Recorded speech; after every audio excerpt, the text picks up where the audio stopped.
Donc là, on est sur la planéité de la partie de l'axe C qui est montée sur l'axe Z. Donc là, cette partie-là, elle est isolée avec une espèce de caoutchouc pour éviter qu'il y ait trop de dépôts d'huile qui se mettent entre l'axe Z à la masse et l'axe C qui est au plus. Donc on a ce joint-là qui fait office de blocage de saleté et d'huile parce que les coulisses sont montent et qui descendent, ou les vapeurs d'huile avec chargées en poussière d'acier qui viennent se mettre entre la partie Z- et puis cette partie plus. Ensuite il y a des rondelles céramiques qui sont sur cette partie là, entre cette partie Z- etc. pour faire l'isolation électrique de la partie de l'axe C et de cette partie là. Ok, donc ça c'est déjà une partie. Là j'ai contrôlé. Le problème c'est que cette tôle là elle est pas rectifiée. Donc il y a des vagues au niveau de l'usinage, etc. Je pense que c'est la partie supérieure. Donc c'est difficile à contrôler. En plus il y a des orifices de vis et on n'arrive pas à faire la planéité de cette partie là. Ok, donc on regardera après par la suite. Donc là sur la concentricité de l'axe C, donc on a pris un Aerova 9 qui est calibré. Ici on a cette partie là et puis on fait tourner l'axe C et puis là voilà, on a 0, on a 4 microns de concentricité sur cette partie là. Alors, je fais vite un contrôle rapide. Donc on a changé l'axe C, le mandrin je veux dire, on a changé le mandrin Aerova ITS 50 sur cette partie là. Là on vient avec le Z, il y a une inversion de 5 microns.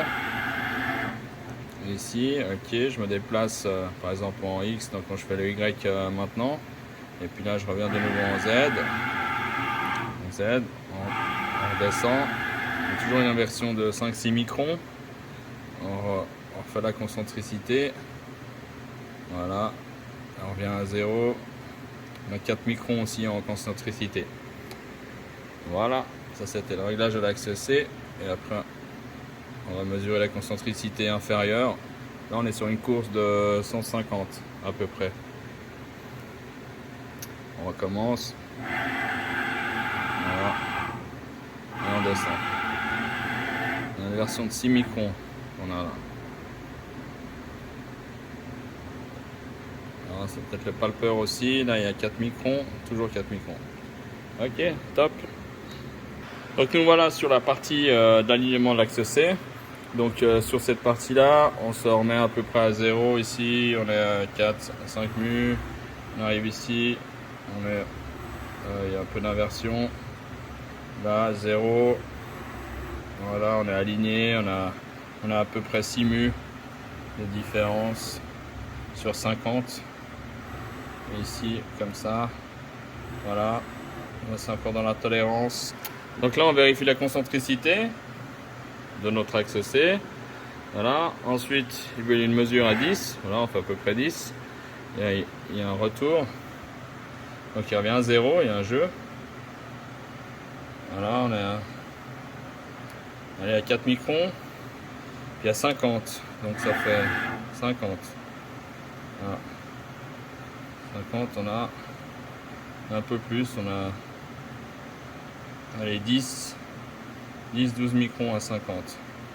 Si on descend en Z, on joue l'inversion et on revient. Voilà, on revient à 0. Et voilà.